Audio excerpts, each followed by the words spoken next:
Shout out to Floyd Money Mayweather, the GOAT. Congrats to Floyd Mayweather on his induction into the International Boxing Hall of Fame. That was a very emotional moment. And I felt that shit. Word, it's good to see, it's dope to see, rather, a brother get his just due. You know what I'm saying? Made easy work of all his opponents, 50-0. Still doing exhibitions. It's pretty incredible. All work is what? Also, Andre Ward, Bernard Hopkins, Shane Mosley, Roy Jones, Layla Ali, Juan Marquez, James Toney, and some other folks. Congratulations on your induction into the International Boxing Hall of Fame. I'm giving all of you your flowers. And when I say some other folks, I'm not saying that they are insignificant. Flowers to all of you anyway. And speaking of boxers, Mike Tyson is a dope dude. Word. For a person to have taken some punishment, fighting brothers like Razor Ruddock, you know what I mean? He took some serious punching to the, blows to the head in those bouts. I mean, both of them that was a lot of bam, bam. You know what I mean? Against Evander Holyfield, Lennox Lewis. And it's amazing that he still talks well. It cost too much to get you know what I mean? Car for what I did. Very articulate. So I wanted my car back in. Y'all ever heard James Toney talk before? Hands down. Y'all heard him talk before? Like, it's evident that this man was a boxer. Evident. You can hear it a little bit with Shane Mosley too. You can tell. You can hear it when you hear them speak. You know what I mean? You can tell that faculty has been compromised. But not Iron Mike Tyson though. You know what I'm saying? He's still crystal clear. Floyd Mayweather too, but Floyd didn't take a lot of punishment. He had a pretty decent, defense. You know what I mean? His defense is crazy. Mike is that dude, the comeback king. You know what I mean? So yeah, shout out to brother Mike Tyson. Shout out to all those boxers. So listen, I've been looking into water. Yeah, I've been looking into water. Spilling coffee and whatnot. All on my leg. I can live with it. Anyway. So yeah, like I said, I was looking in the water. And, H2O. So, and like I'm learning different things. Like, okay, for example, water is a solvent. Right?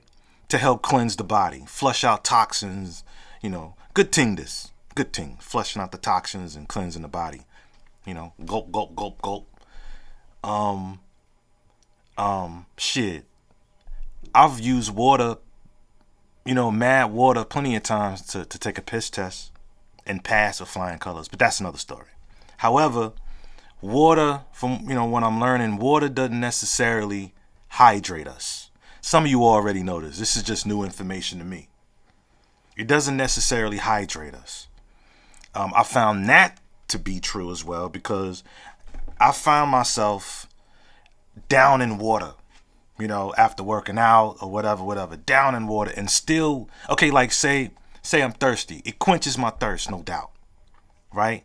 But have y'all ever still had the feeling like I'm still not really hydrated? That makes any sense? I never knew where that was from. Maybe it's me. That's what I would think sometimes. Now I'm not so sure that it's just me. The jury's still out because I'm still learning some nuances. I don't want to come off like I'm well versed in some shit. I'm still learning. So I thought I would share it, right? So I'm kind of learning about a thing called structured water, or H320. Y'all heard of it? This is new to me. Never heard of this before, right? Okay, so it's kind of like the water that we get from fruits. It's H3O2. So according to studies, right, water from fruit is structured water. Water that the body knows what to do with. If that makes any sense. That's water that's water that can actually hydrate us. You know what I'm saying? The body tries to use like regular water, like, H2O. And it tries to use that and turn it into structured water. But what it can't, the rest just passes through or whatever. And that might be part of the reason why some people get like, water on the knee and shit like that. I'm still learning, right? I'm not saying water's bad, like I said. I'm not saying that it doesn't quench thirst. I can hear y'all now, man, see y'all woke niggas, man. Y'all woke niggas always trying to come with some. No, I'm not saying it don't. I'm just saying that it doesn't necessarily hydrate us, right? According to what I'm learning, water from fruits and vegetables are said to be the most, like the healthiest, the purest, and the cleanest water on the planet. You know what I'm saying? Y'all ever heard of pot liquor?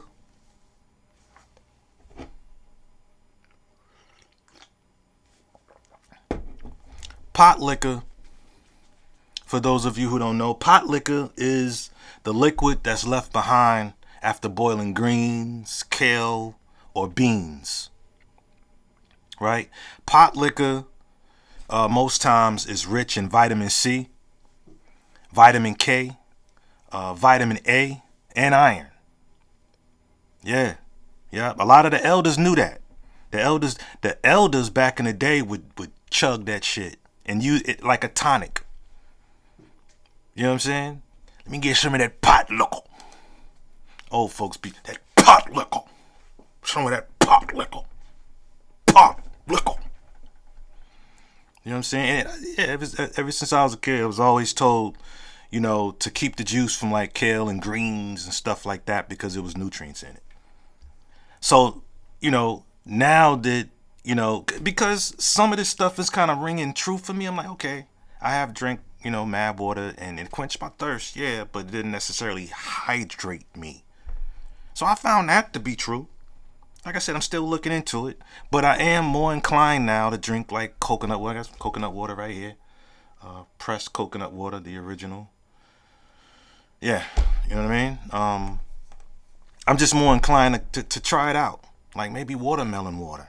Or just water from fruit. You know what I'm saying? Like I'll keep digging into the information. But like I said, based off a couple of those things, it's kind of adding up for me. You know what I mean? But yeah, coconut water, that also aids in hydration. Like sports drinks, it's got like added sugar, flavorings and shit like that. So like coconut water is like low in calories and carbs if you watch that kind of thing. It's high in potassium. Like I said, it's low in calories. It's no fat or cholesterol. You know what I mean?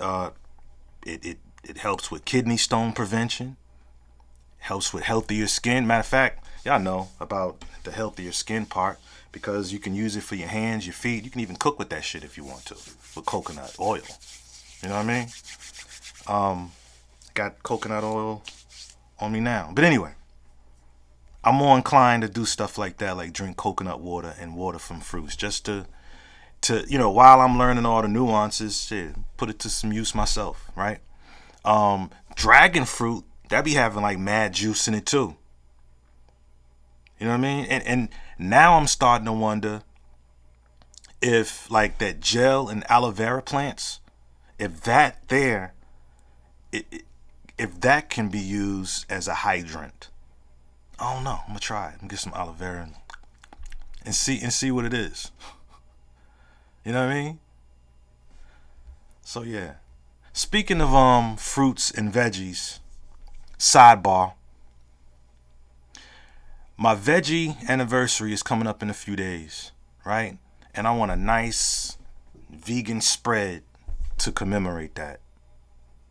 You know what I'm saying? Also, yeah, I would like for like a vegan chef to make this for me. I don't know how I'm gonna pull it off. In fact, I could really use a vegan meal prepper.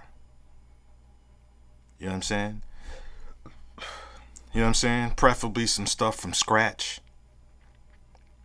Yeah, but that's another story. But yeah.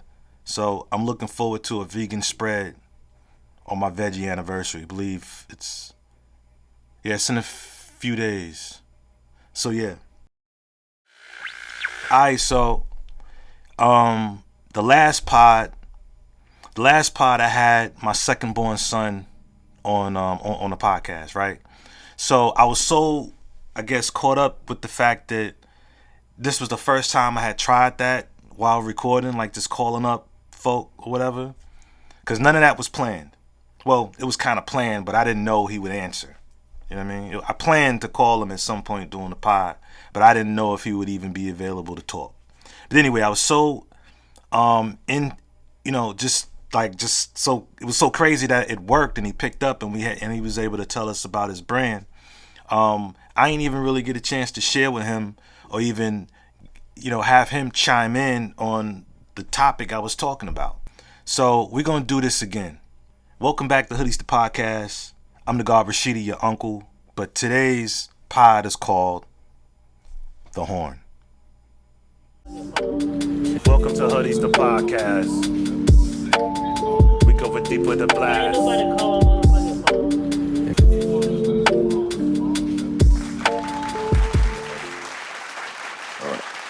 Yep. All right. So I guess we're just gonna roll into it like all right. Hey. What's good? What's good? Everything's good. Everything's good. All right. I'm glad to hear that. You having a good day? Yeah, my day's decent, man. Peaceful. What about you? I appreciate you for getting on here with me. This is a pleasure to have you. And not only that, but I look forward to hearing all of your words of wisdom. And I want to soak it up. All right, let's do it. So all right. So I just want to know a little bit about yourself. Go ahead and let people know who you are and what you do for a living. Who are you? Who am I? Wow. That's man, who am I? I love questions like that. I am a manifestation of all my experiences, right? Good and bad. Good and bad, proud moments, sad moments, and then splat, bam, here I am right here, right now. What I do though for a living is I'm a barber. I've been cutting hair since I was 15, but professionally, like being able to support myself since like probably 08, something like that. So I'm a barber. I got my own shop here in Newport News. Congratulations. Yeah, appreciate it. 9 years now. 9 years, still popping, still here. Also, what I do is I also mentor some youth, particularly Black youth or indigenous youth. At first, for a while, it was just all boys. Now there's young Black girls a part of the group too. So, yeah. Love to hear that. Yeah, appreciate it. All right. And all right. So for you doing everything that you do, it sounds like you're pretty, as they would say, woke. You're pretty in tune with life, and you know what I'm saying, you're pretty seasoned, as they would say. All right. So so a lot of people would want to know, like why do you do the things that you do? Like why black youth? Why, if they would ask questions, why a race thing? Why is it about that? Why is that important to you? Okay. That was a few questions up in there. Yeah. Why do I do it?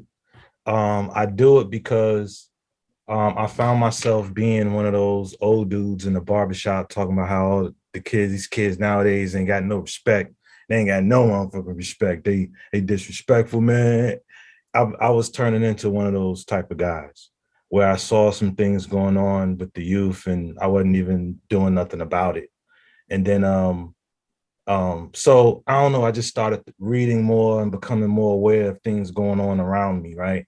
So then you always hear about how you can never get black folk together on one accord for one thing unless it's church or something like that. So then now mind you, around this time I'm reading more stuff like that, becoming more aware, history and things like that. So then I go to the anniversary of the Million Man March. That, man, I'm gonna be honest with you, that it had a serious effect on my life. A very, very serious effect. That's the when I went to the march, um, man, I'm still like, this was in 2015. I'm still high from it. I'm still high, like, cause think the theory, you can never get black people all together, right? I go there. I went there with one of my clients. We went, some folk he was supposed to go with. I mean, they changed their mind and wasn't going, the same for me. So we went together. So, and we got there mad early. We took the bus out there. We took a bus and went all the way out to DC. It was a dope ride. Um, it was pretty cool. Along the way, people were selling I Can't Breathe t-shirts and all that stuff. Anyway, so we get there to DC. It's like still dark outside. It's mad early. And I just watched people file in one by one, one by one. I mean, by the time the sun was out, there was black people as far as my eyes could see. Nothing but black. It was what I needed. It was what I needed. And like the Minister Farrakhan's message has, for the most part, been the same for as long as I can remember. So I'm not gonna say I wasn't wild, but I've heard him. I know what his stance is in terms of the black plight, the black family, the black man, the black woman, the black child, just and black folk here in America, and just black folk, period. But what really got me was, number one, all those black folk together, not one fight. It was packed. People bumping into each other, trying to squeeze through, get past and everything. Nobody was like, yo, hey, nigga, the fuck, man, come on, man. Nobody was doing that. Some people brought their own chairs. They was letting the women have a seat, and everybody, it was beautiful. So what happened was, you had different groups of black people there who um, who were historically, how can I put it? Like if you are real heavy on like ancient Kemet, ancient Egypt. So if I was to see you, you may have on some of the garb that ancient Egyptians wore. That lets me know that, that this is what the philosophy, the teachings, this, that, and the third. So there were people there who were trying to put it into words, but their attire was an outward expression of a particular point in history that black folk come from. Because there's many moments in history. You had the ancient Egyptians, you had when the Moors taught the Europeans how to bathe, and then you got this and that and that and this. So I looked at all those things and I started thinking about religion, and man, I just went on a tangent, but I was just saying all that to say that a lot changed. I gave up religion that day. I came back home with a sense of duty. Like I couldn't just come back home the same, is what I'm trying to say. I didn't come back home the same. Something changed. I felt like I wanted to get involved. But I know for a fact that I can speak to the youth. And I know that from dealing with you and your brother. Like having y'all box when y'all was kids, y'all really dug that. Y'all really got into it. Like that was, y'all really excelled and stuff like that. Like, yeah, you know what I'm saying? Like sure. the way I would break things down to y'all, like every now and then throw in a curse word to make it funny. Like I know how to get through. So I figured, well, let me get involved in this kind of way. And, I like that. I like that answer. I like that you went in depth with that, and that's why I asked so many questions at once, because I feel like people's reason for doing what they do is very powerful. You know what I'm saying? That's the constant reminder. That's the stuff back in your head, in the back of your head, like um, you know, if you have a reason for doing something, it's more than just wanting to do it. You know what I'm saying? Because you're gonna do it even when you don't want to do it, because you know that there's a purpose behind it, Right. and you know that would be your purpose. So It's okay, so also as a shop, it's like the saying, right? They say that people don't care about how much you know until they know how much you care. You know what I'm saying? It's almost like that. And the last question you asked, why black kids? Why black kids? So to address yeah, that part is that I don't know what it's like to be a white kid or Latin kid or whatever. I know what it's like to be young and black. I know what it's like to walk into a room and then somebody doesn't necessarily have to come out and say, shut up, nigger, but you can feel it when you walk up in there. You know what I mean? okay, You don't have to say that. You just kind of feel that. You know what I mean? And then if not another brother, if not another black person, then who's going to teach young black kids how to move? So why not? You know? So. No, for sure. I need to loosen up a little bit because you threw me off with that. Cause I feel like I'm trying to. Look, hey, nah,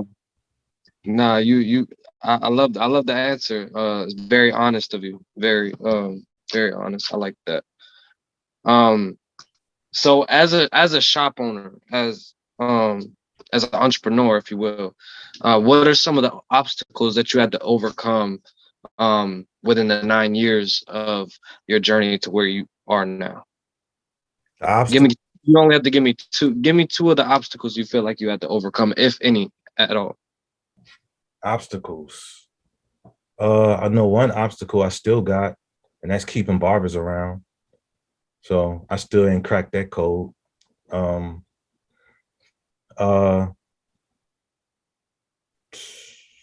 That's probably the only real obstacle. You know what I mean? When I opened up, I knew I had the skill set. You know what I mean? I knew people was gonna come back.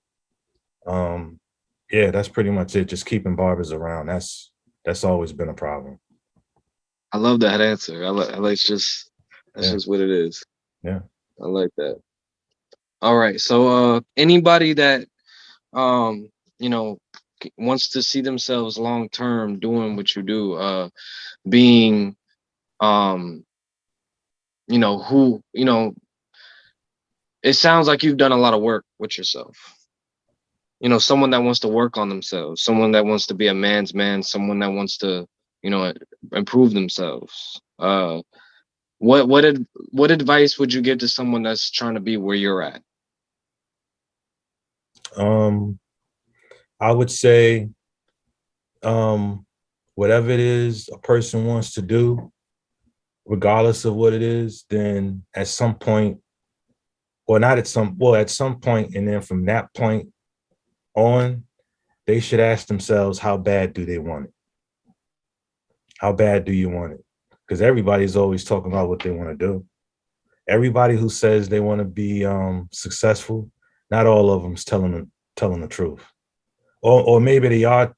Well, nah, not all of them's telling the truth, because some people say it, but they ain't gonna do what it takes to make it happen. You know what I'm saying? So I would say, always ask yourself, how bad do you want it? What are you willing to do to get whatever it is that you want? You know, how bad do you want it? You willing to, I don't know, get up and take 3 buses to get to where you need to go? So you can do what you need to do? You willing to stay up late? You willing to lose sleep? Willing to lose a couple friends? You know what I'm saying? You willing to invest your money? How bad do you want it? So, or that's powerful. That's powerful. All right. So where right now, if anybody is watching, where can they find you? Where can they check you out? You can find me on the gram at the God Rashidi. You know what I mean? You can find me on YouTube, same thing, the God Rashidi. TikTok, the God Rashidi. Twitter, the God Rashidi. So yeah. It's not the God like DAGOD Rashidi. It's the God Rashidi. So yeah, simple. Man, it's so you so layered as an individual. I feel like that's why I admire you so much, especially as a father. Like, I could still see the growth though. You know Mm. what I'm saying? I could still see where you were, and then see, how advanced you are now, and it's just something that I'm really proud of, and I always hang my hat on that. That I have a smart dad. You know what I'm saying? Like, I feel like that's a big part of the reason why I am, what I am is because of that. You know what I'm saying? Especially in recent times, I feel like when I was younger, I didn't, you know, as like when you're like a knucklehead and you're running around, you don't, you're focused on all the wrong things. That's gonna happen, when you're young and stuff like that. But Right. when you start taking a step back, like what is really what and what really matters and stuff like that. Right. You worked on all the things that mattered, all the things that mattered, the characteristics, the mentality that mattered, the confidence that mattered, you know, everything. And it shows in your work, and it shows. I can only imagine the people that spend day to day with you, or people that interact with you on a day to day basis. I can only imagine that they admire you as well, like I do. Hmm. So, and if they don't, fuck them. Word. Word. That's right. Fuck 'em. You know. Yeah. So, hey, For so sure. let me ask you something. So, what do you want to be remembered as? Like when That's a something good question. said and done, what do you want to be remembered as? Um, that's a very good question. Let me sit back down and answer this. All right. Well, if I was to, let me think about this.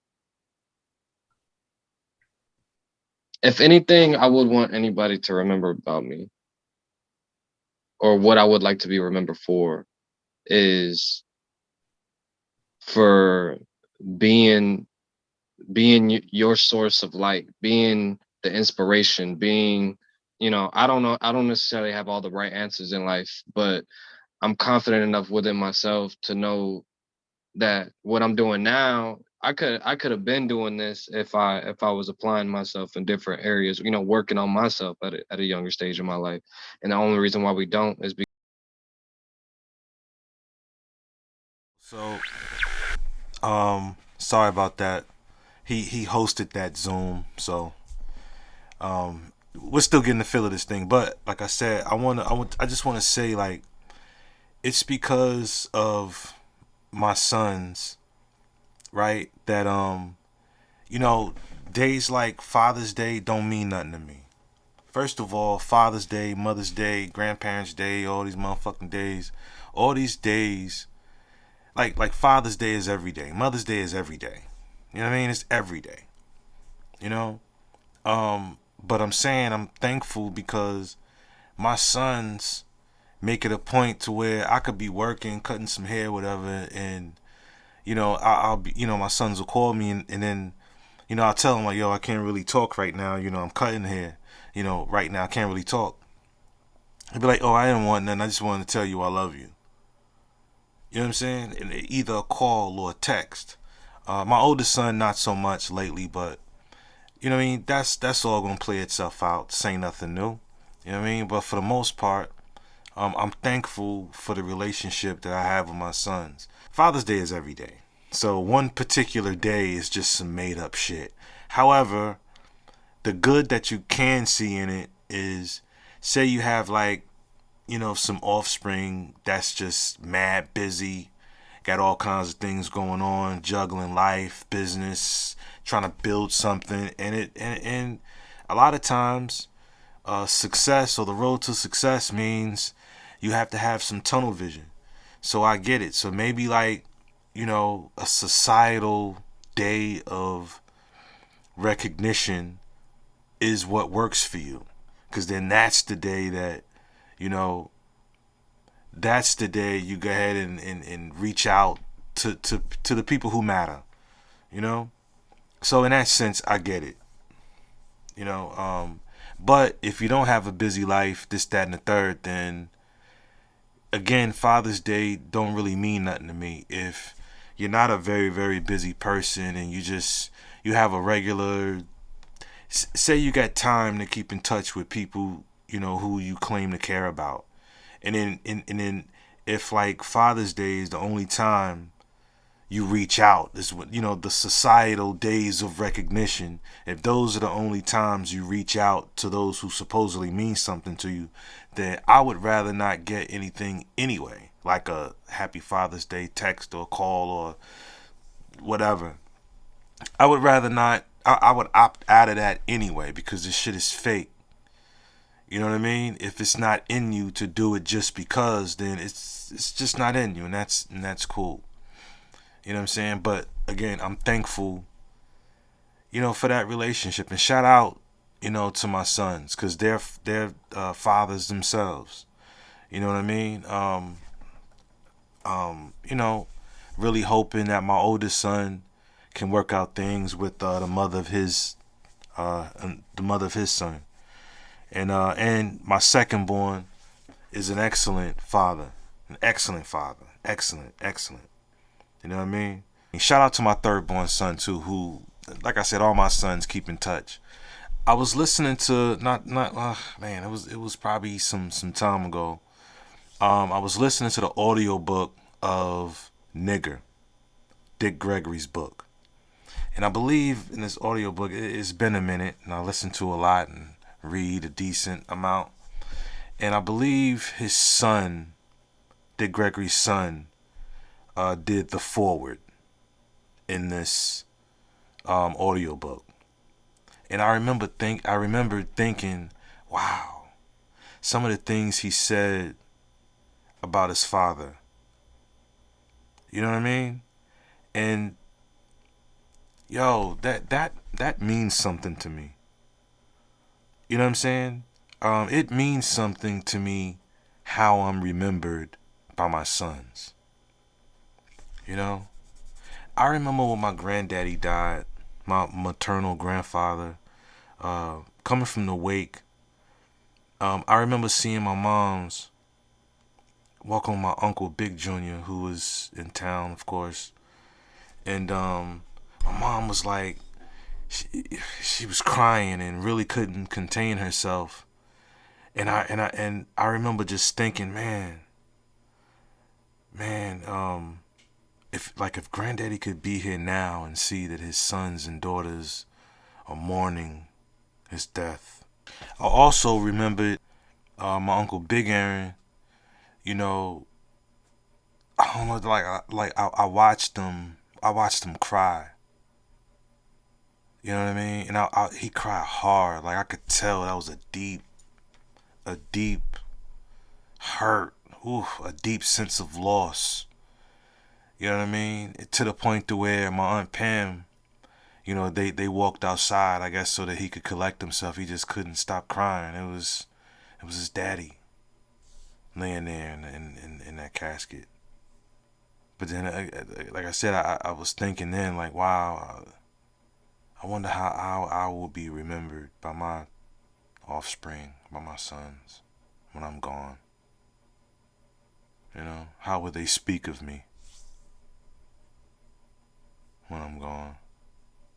And I ain't talking about, you know, you ain't even do this when I was a kid. You ain't even, shoot. You ain't even come to mom. I ain't talking about that bum shit. I'm not talking about that shit. I'm talking about when you tip over and you're gone, and all that little ticky tack bullshit that you upset about that ain't got nothing to do with nothing.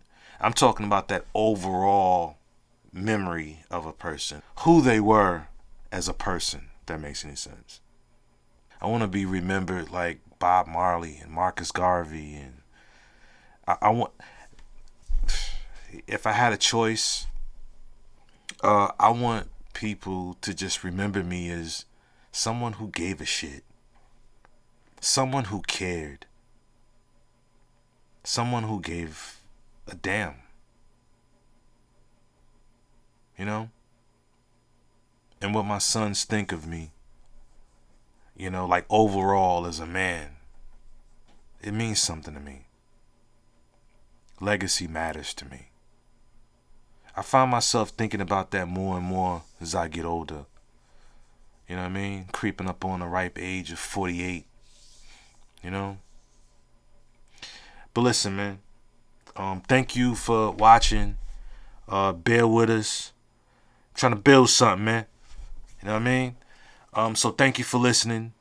Shout out to the collective, black men, women, boys, and girls. Again, I thank you for tuning in to Hoodies the Podcast, The Horn. I'm the God Rashidi, and this is Hoodies. Hey. I don't even know what a lane is. Ain't nobody calling. You know box neither.